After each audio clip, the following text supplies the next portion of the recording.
The arena lights brightened in slow, concentric rings, a deliberate theatrical flourish that Princess Elira had personally approved after declaring the previous lighting system emotionally uninspired. The crowd answered with a wave of sound that rippled through the transparent dome and into the vacuum beyond as a controlled vibration display. She stood at the center platform, chin lifted, long ears arcing elegantly behind her head, their silver-blue edges catching the glow. They twitched faintly at every shift in the audience's energy, which only encouraged her. "Citizens," she announced, her voice amplified and braided with harmonic undertones, "today we celebrate excellence, courage, and the possibility of spectacular embarrassment." Laughter followed on cue. Across the lower tiers, leaning against a support column as if waiting for a delayed transport shuttle, stood the human. He had arrived without fanfare, wearing a simple jacket and the expression of a man who had miscalculated how loud a cultural festival could be. His name, according to the public registry, was Adrian Vale. No titles, no commendations, no record of military distinction. The system identified him as independent contractor, which Elira considered the most suspiciously boring description possible. Her gaze lingered on him longer than necessary. He did not notice, or perhaps he did and had decided it was not worth reacting to. That alone felt like a challenge. She leapt lightly from the platform, landing near the front rail. "You," she said, pointing with ceremonial precision. "Yes, the contemplative one pretending not to enjoy himself." Adrian looked behind him. Someone else pointed at him helpfully. He sighed, straightened, and offered a polite nod that suggested he had already lost this argument internally. "Your Highness," he called back evenly, "I am enjoying myself from a safe observational distance." "Safety," she repeated as if testing an exotic fruit. "How tragically cautious." Her ears flicked forward with interest. "Join me in the arena." A murmur swept through the crowd. Random challenges were technically permitted, but diplomatically inconvenient. Her advisors in the upper gallery began gesturing in increasingly complex patterns that translated roughly to "please reconsider." Adrian raised both hands slightly. "With respect, I'm underqualified for public humiliation." "That is precisely why it will be entertaining," she replied brightly. "I promise not to maim you excessively." A beat passed. He glanced toward the exits, then back at her, calculating. There was no arrogance in his posture, no visible tension, just reluctance, as though he had planned a quiet afternoon and the universe had misfiled it. "If I decline?" he asked. She smiled, a flash of playful danger. "I will assume you are secretly formidable and fear revealing it." He exhaled slowly. "That hardly seems fair." "Neither is gravity," she said, "yet we persist." The crowd laughed again. After a moment, he stepped away from the column and made his way down toward the arena gate.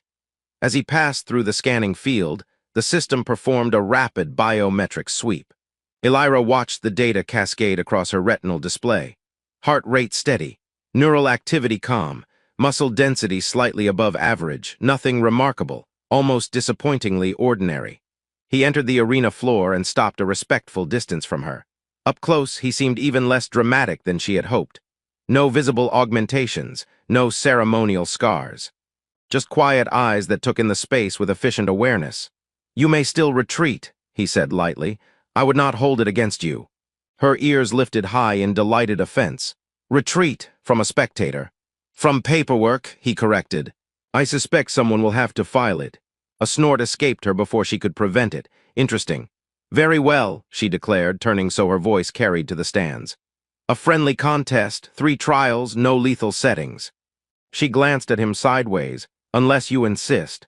"I do not," he said calmly. The arena floor shimmered as the first holographic field began to assemble, targets rising from the surface in rotating patterns. The crowd leaned forward in anticipation.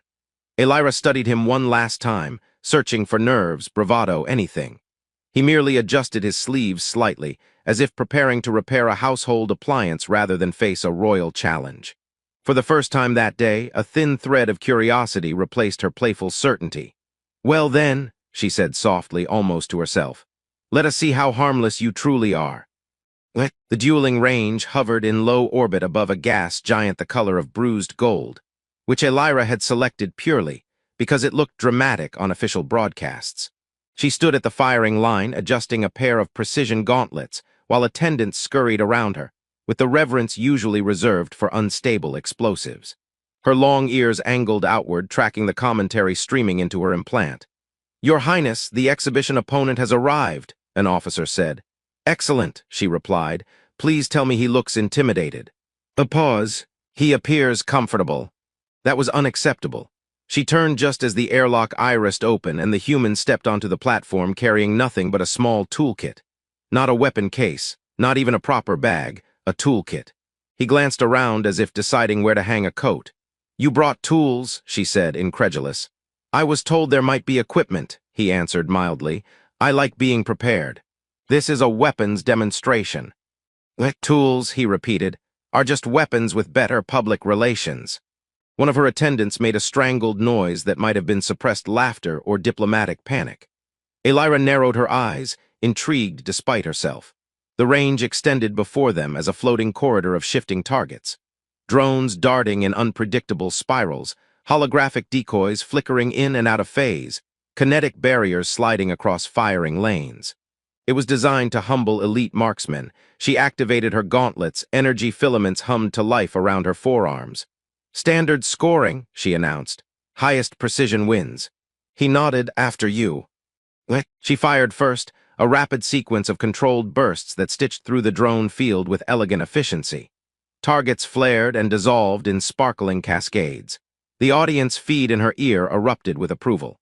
She allowed herself a small flourish on the final shot, curving the beam around a barrier to strike a hidden node. "Beat that," she said lightly. He set his toolkit on the floor, opened it, and removed a compact industrial cutter, the kind used for slicing bulkhead panels. He examined it briefly, tapped the side as if greeting an old acquaintance, then stepped to the line. "That's not calibrated for," the officer began. A thin lance of light snapped out, so precise it barely seemed to exist. One drone failed, then another, then three more in a line, each severed through critical points so cleanly they drifted apart like confused debris. He adjusted his stance slightly and fired again, ricocheting the beam off a moving barrier at an angle that suggested premeditation rather than luck. Hidden targets flickered into visibility only long enough to register as destroyed. Elira's ears lifted straight up. "That device is not designed for ballistic compensation."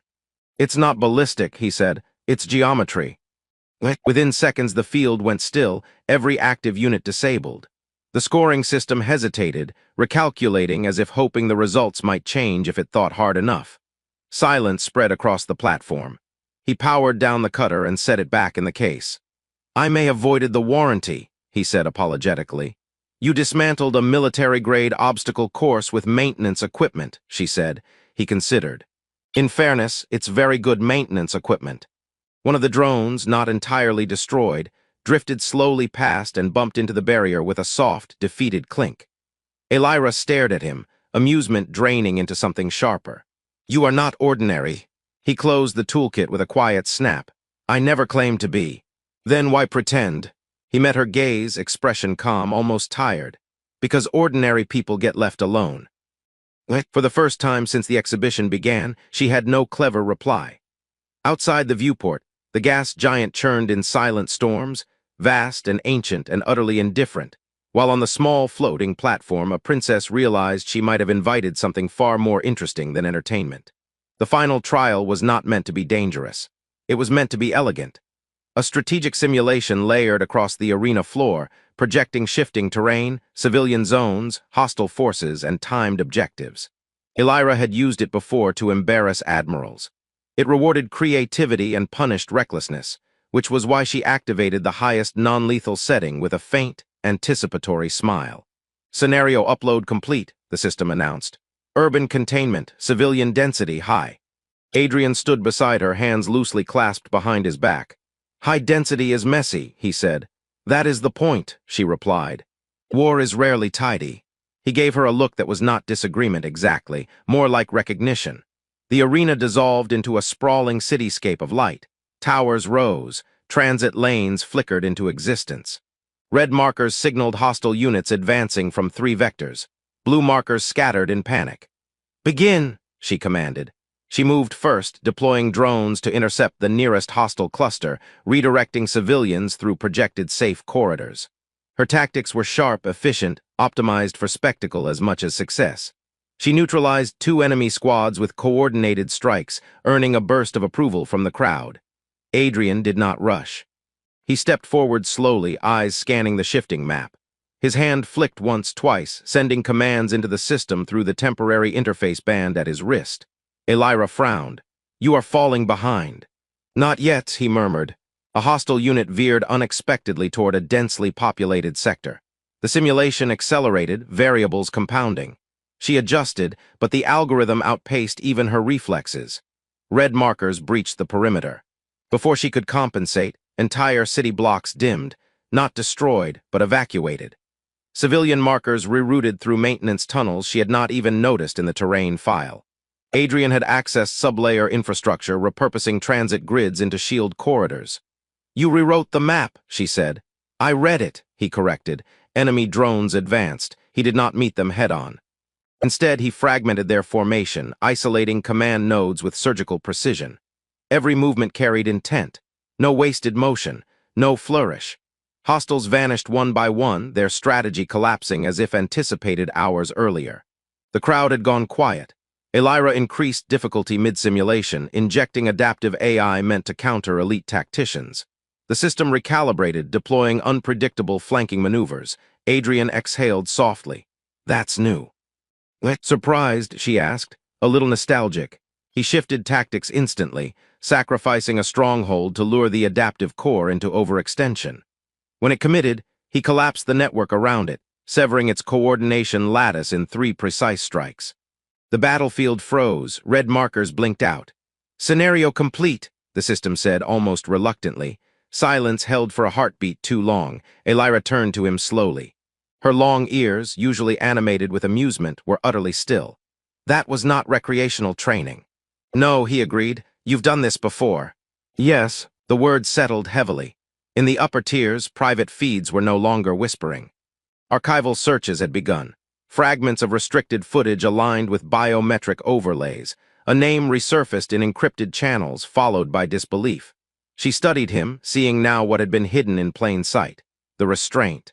The deliberate smallness, the way he had avoided attention like a man avoiding a spotlight that once burned. "You erased yourself," she said quietly. "I retired," he replied, different verb. "And I dragged you back into visibility." He offered a faint, almost apologetic smile. "You did warn me about gravity." A breath escaped her that might have been a laugh if not for the weight behind it. The galaxy feared a strategist who ended wars before they properly began. "I was very unpopular at parties," he said. Despite herself, she smiled, then her expression steadied. "I will not expose you. You can't unring this bell." "Watch me," she said, a spark returning to her voice. "I am royalty. I specialize in inconvenient edits." Around them, the arena lights brightened again, applause rising uncertainly, reverent rather than celebratory. Adrian glanced toward the exits as if calculating escape vectors out of habit. "You could stay anonymous," she continued. "Or you could advise quietly on your terms." He hesitated.